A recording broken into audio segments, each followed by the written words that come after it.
Bienvenido a esta experiencia de transformación. Si este contenido te inspira, suscríbete ahora, activa la campana y acompáñame capítulo a capítulo. Aquí no solo escuchas, aquí creces, aprendes y te conviertes en tu mejor versión. Comparte este audiolibro con alguien que lo necesite. Empezamos. Hola, ¿qué tal? Bienvenidos a este nuevo episodio. Mi nombre es Marcos Martínez. Hoy voy a tener el gusto de leer con ustedes el capítulo 19 de este libro llamado Hombre de Verdad. Muy bien, empecemos. Capítulo 19. Liderazgo que funciona. Los líderes no nacen, se hacen. Los hombres nacen con un dominio del ego que los equipa para el liderazgo. Las capacidades de liderar son inherentes en la naturaleza de todo hombre. Tres características se distinguen en los líderes populares: desinhibidos en su estilo de vida, identificados con los propósitos y las metas sin pensar en sí mismos; fervientes en espíritu, semejantes al contagio de la enfermedad que solo se encuentra cuando la fiebre está presente; entusiasmados, con el deseo ardiente, apasionado y perseverante por una causa o propósito que se persigue en la vida. Cualquiera de estas es suficiente para imponerse de modo que se le siga. Dos pueden hacer de un músico un astro o crear un movimiento político a partir de un simple boicot. Las tres juntas, halladas en un hombre, pueden alterar el curso de la historia. Winston Churchill, un líder valeroso durante la Segunda Guerra Mundial, reunió a su nación mediante la influencia que ganó por su capacidad para comunicarse. Sus discursos todavía se estudian como modelos para los estudiantes que desean ser dirigentes.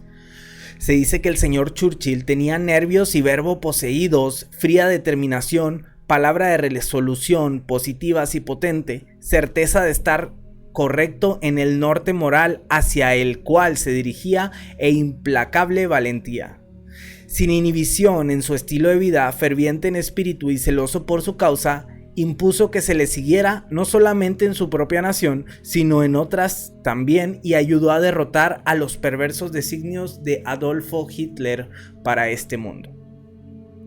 Jesucristo es el epítome de estas características, la fuente de su origen y la última expresión de ellas en el ministerio.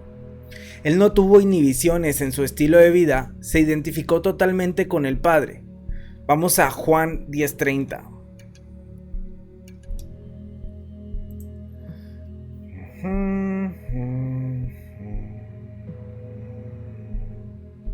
Juan 10:30.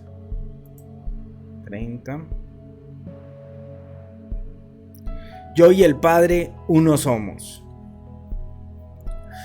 Su fervor quedó exhibido en su diligente aplicación a la voluntad del Padre. Vamos a Juan 5:30 y 6:38.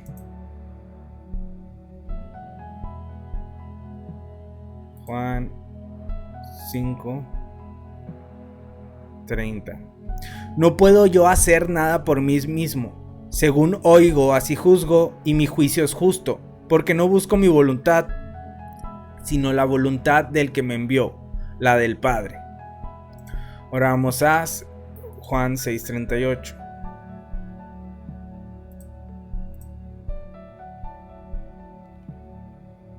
Porque he descendido del cielo, no para hacer mi voluntad, sino la voluntad del que me envió.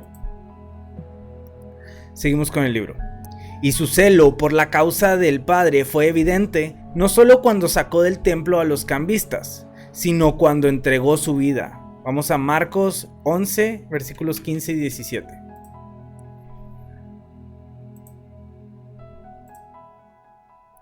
(15 al 17). Vinieron pues a Jerusalén, y entrando Jesús en el templo, comenzó a echar fuera a los que vendían y compraban en el templo, y volcó las mesas de los cambistas y las sillas de los que vendían palomas, y no consentía que nadie atravesase el templo llevando utensilio alguno. Y les enseñaba diciendo: ¿no está escrito, mi casa será llamada casa de oración para todas las naciones? Mas vosotros la habéis hecho cueva de ladrones. Seguimos con el libro. Los hombres le siguen, se consagran a él y dan de sí mismos por su causa. Los hombres de verdad todavía lo hacen. Cristo cumplió no solamente estas 3 características dinámicas, sino las 6 calificaciones que Dios exige para el verdadero liderazgo. Pablo, en su carta a Timoteo, bajo la influencia del Espíritu Santo, hizo una lista como un catálogo para los obispos de la iglesia que es aplicable a los hombres en posiciones de liderazgo en todas partes hoy. Un líder debe ser irreprensible, por encima del reproche, marido de una sola mujer, sobrio, prudente, decoroso, hospedador, apto para enseñar, no dado al vino, no pendenciero, no codicioso de ganancias deshonestas, amable, apacible, no avaro, que gobierne bien su casa, que tenga a sus hijos en sujeción con toda honestidad, no un novicio y de buena reputación. Esto se puede ver en 1 Timoteo 3. Vamos para allá. 1 Timoteo 3. Requisitos de los obispos. Palabra fiel. Si alguno anhela obispado, buena obra desea.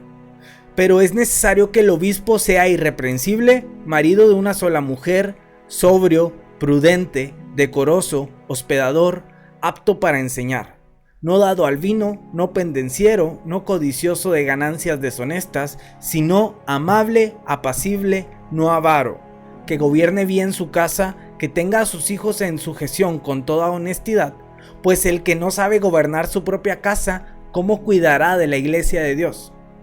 No un neófito, no sea que envaneciéndose caiga en la condenación del diablo. También es necesario que tenga buen testimonio de los de afuera, para que no caiga en descrédito y en lazo del diablo. Seguimos con el libro. Estas calificaciones caen bajo las categorías de reputación, ética, moralidad, temperamento, hábitos y madurez. Reputación. La reputación de un hombre se ve en el respeto que se da a su nombre. De más estima es el buen nombre que las muchas riquezas. Proverbios 22:1. La reputación de un hombre es establecida por la forma en que se le estima, el respeto que se le muestra y el honor que se le da. Los hombres de verdad reconocen la importancia de su reputación entre sus colegas y también valoran su reputación con su esposa e hijos.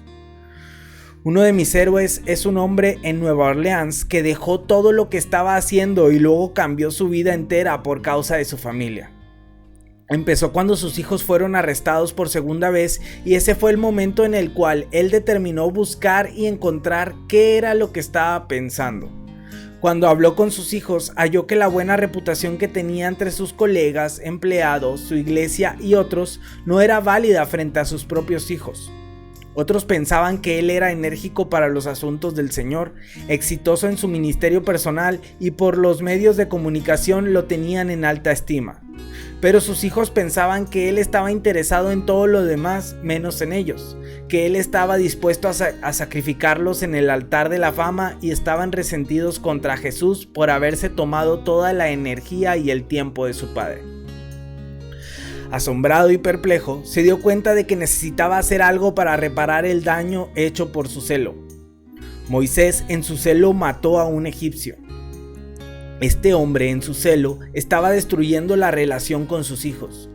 Pidió licencia para ausentarse de su trabajo y pasó tiempo con su familia, prodigando liberalmente atención a sus hijos, orando por cada detalle de la vida de ellos.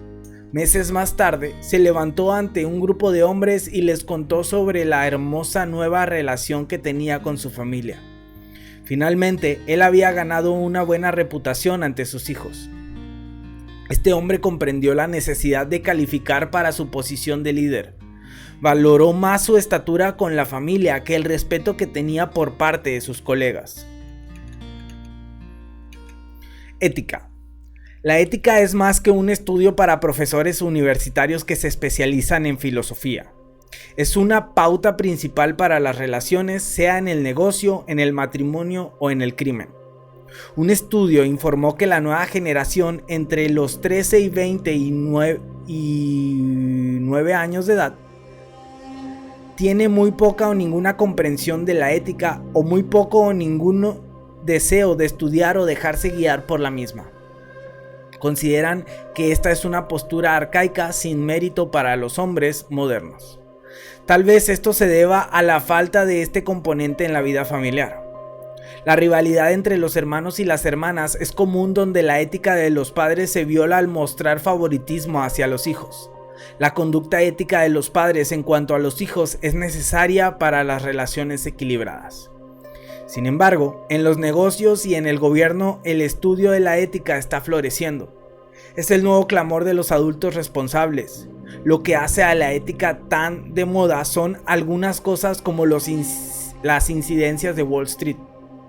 Los abogados suplican clemencia basándose en el bien que sus clientes han hecho a la sociedad y piden a la corte que ignoren el destrozo casi total de los negocios, las pérdidas de miles de millones de dólares y la gigantesca carga que los contribuyentes deberán soportar por años. Una falta de ética enceguece a los hombres a sus propias maldades. La falta total de la misma en los gobiernos de muchas naciones es la raíz de su caos y su destrucción de estados y pueblos. La ética nacional en los Estados Unidos puede buscar sus raíces en la aplicación de los principios bíblicos, pero allí no faltan los absolutos morales en los individuos, las familias o las naciones. No hay ningún cimiento para la conducta adecuada. La ética inmoral religiosa está representada en el Nuevo Testamento por los fariseos y saduceos.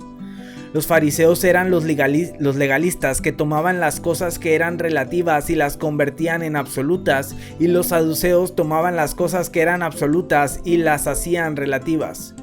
Todavía hay fariseos seculares y sagrados que hacen lo mismo hoy. Moralidad. La moralidad es un sistema de conducta ética relacionada con los principios de lo que es la conducta buena y mala. La moralidad puede llamarse virtud.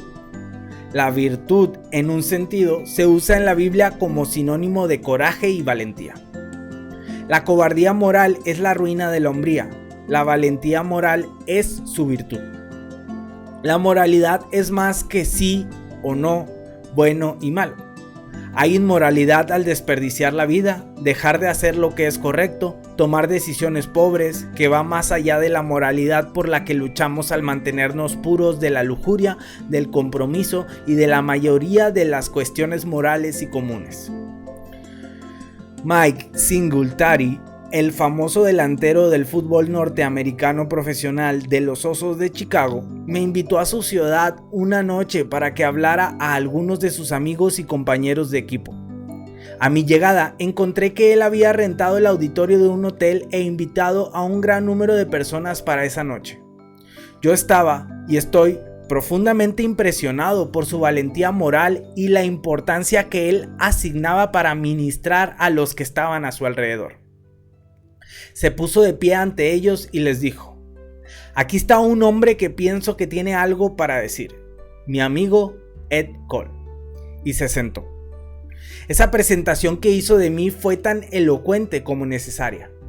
Les hablé a sus amigos acerca de las mismas 5 razones para la valentía sobre las cuales he escrito y dictado conferencias por todo el mundo. Necesitamos valentía para enfrentar la realidad, admitir la necesidad, confesar los errores, cambiar y tomar decisiones y sostener las convicciones.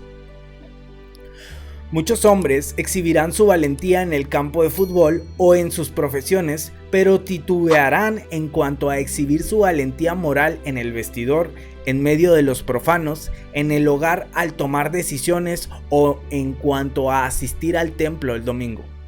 Como resultado, se vuelven cobardes hacia Cristo. Los hombres a menudo fallan en calificar para el liderazgo debido a su cobardía moral. Esta también conduce a algunos a renunciar al liderazgo que tienen debido a la intimidación por parte de otros. Mi amigo Hal era responsable de dirigir a un numeroso grupo de hombres en su ciudad y tenía que lidiar con hombres de renombre, riqueza, poder y prestigio. No habiendo tenido nunca la clase de éxitos con las que estos hombres disfrutaban, los sentimientos de inferioridad estaban empezando a molestar a Hal y a hacerle dudar de su lugar de liderazgo. Él, su pastor y yo buscábamos un lugar privado para orar. A medida que su pastor oraba, le oía decir algo que fue incomparable en sabiduría y llegó a ser la palabra de sanidad para Hal. Señor, enseña a Hal que él no tiene que ser un colega de los hombres a quienes ha sido llamado a servir. Fueron las palabras sabias del pastor. Eso alivió a Hal inmediatamente de toda su inseguridad e inferioridad frente a los otros hombres y le dio confianza en su liderazgo.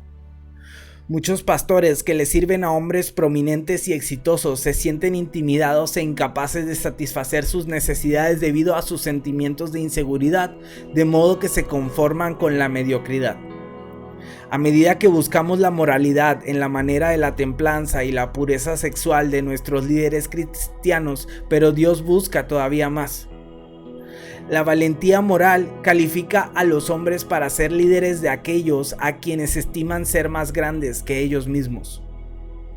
Durante una visita a la Academia Naval de los Estados Unidos, el secretario de la Armada, James H. Webb, hijo, pronunció un discurso ante los hombres y mujeres de la Brigada de Guardamarinas y al definir a los verdaderos líderes, dijo: un verdadero líder debe dar ejemplo. Usted no puede pedir a sus subordinados lo que no se exige a usted mismo. Los mejores líderes toman decisiones, tienen un sentido claro de la misión y lo expresan. Tienen la valentía de hacer lo que es correcto y de asegurarse de que los que están bajo su autoridad hagan lo mismo. Valentía, tanto moral como física, es un rasgo del carácter que puede infectar a otros. Temperamento. Richard me contó del tiempo en que estaba vendiendo su negocio a una compañía grande y poderosa. Al discutir los términos de la venta, los abogados de Nueva York intentaron intimidar a Richard, a su papá, a su socio, a los abogados locales.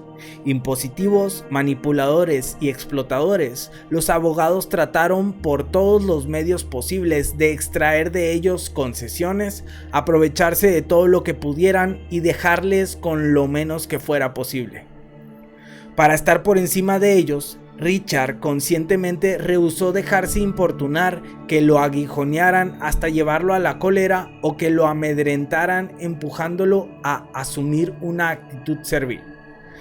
Dependió del temperamento que Dios le ha dado a través de años de renovar su entendimiento con la palabra de Dios, llegando a ser una nueva criatura en el corazón, el alma y las emociones.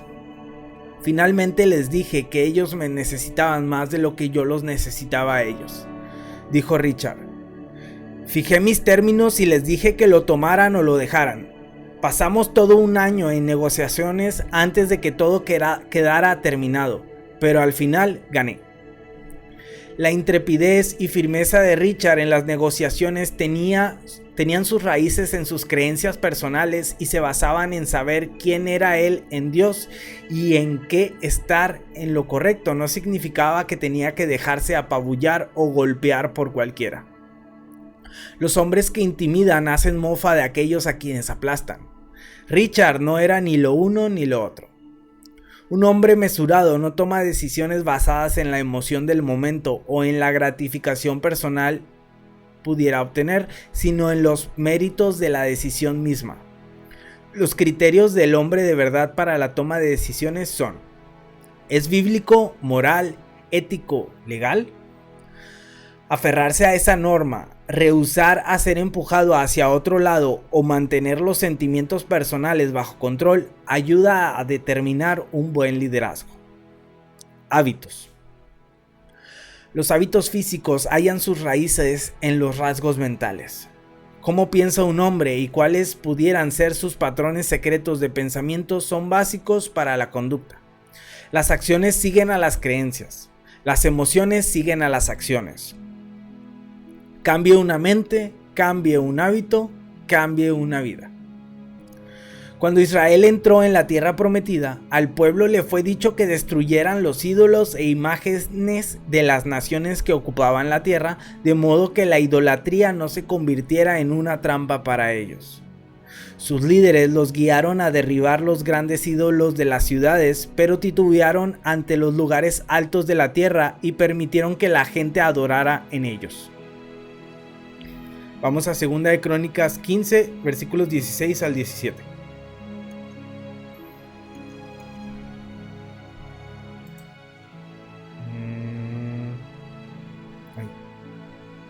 Segunda de Crónicas 15, versículos 16 y 17. Y aún a Maaca, madre del rey Asa, él mismo la depuso de su dignidad, porque había hecho una imagen de Aserá, y Asa destruyó la imagen y la desmenuzó y la quemó junto al torrente de Cedrón. Con todo esto, los lugares altos no eran quitados de Israel, aunque el corazón de Asa fue perfecto en todos sus días. Seguimos con el libro. Los lugares altos representaban sitios a donde se retiraban en secreto para adorar a falsos dioses. Con el correr del tiempo, esos lugares altos condujeron al restablecimiento oficial de la idolatría. Los lugares altos en las mentes de los hombres son aquellos pensamientos secretos, fortalezas de nostalgia, sentimiento y fantasía, a donde los hombres se retiran en ocasiones para satisfacer sus deseos naturales. Los patrones de hábito de creatividad mental son constructivos, pero recrearse en las compulsiones y obsesiones es destructivo. Fantasear en la lujuria mediante la pornografía parece, al principio, una ocupación inofensiva, como si fuera simplemente ir a un lugar alto por unos pocos momentos de adoración recreativa a una imagen creada en la mente. Pero con el tiempo halla su liberación y puede conducir al incesto, la violación, la homosexualidad y las enfermedades morales. La política de Dios de tierra agotada en cuanto a la idolatría es derribar los ídolos, los lugares altos y todo. Los hijos que no están dispuestos a perdonar a sus padres por sus pecados, que mantienen rencores contra ellos, en realidad hallan placer en pensar las formas de lastimar a sus padres. Son imaginaciones de lugar alto que adoran a los ídolos del odio y la venganza, dominando a tales adoradores. Tales hábitos de la mente son prácticas que no deben tolerarse en la vida de ningún hombre. Pueden conducir a acciones detestables. El lavar habitualmente la mente con el agua de la palabra de Dios, practicar oraciones positivas, citar repetidamente las escrituras, leer metódica y sistemáticamente la Biblia, adorar rutinariamente. Todo esto desarrolla rasgos divinos que edifican el carácter y da calidad a la vida. Vamos a Efesios 5:26.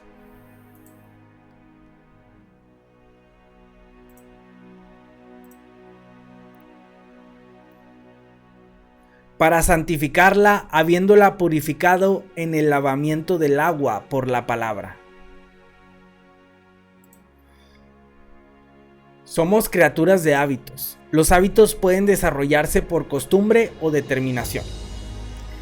Quizás el hombre más grande que jamás he conocido, quien debido a su humildad no me permitiría usar su nombre, llegó a su estatura como un líder mundial al escoger leer por lo menos un gran libro cada semana de su vida. En 30 años que han pasado, ha leído más de 2000 de los libros más grandes jamás escritos. Y la gente se pregunta, ¿por qué él está donde se encuentra?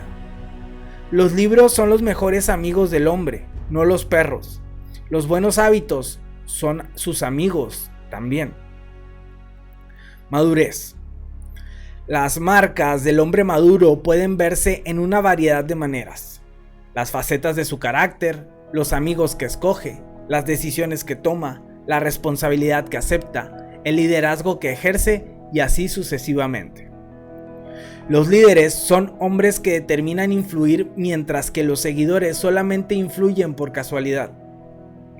Los líderes son aquellos que dan ejemplo, son decisivos, tienen un sentido claro de su misión, muestran valentía, aceptan la responsabilidad de rendir cuentas, comprenden lo que es la verdadera lealtad, cuidan a su pueblo, son capaces de motivar a otros, son capaces de comunicarse apropiadamente y están contentos con ser ellos mismos.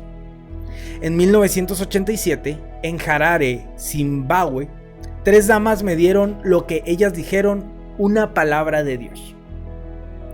Un inspector que antes había sido jefe de policía, estaba ayudando a coordinar nuestras reuniones de varones en ese país y me trajo un mensaje una tarde de que estas mujeres creían que yo necesitaba oír esa palabra.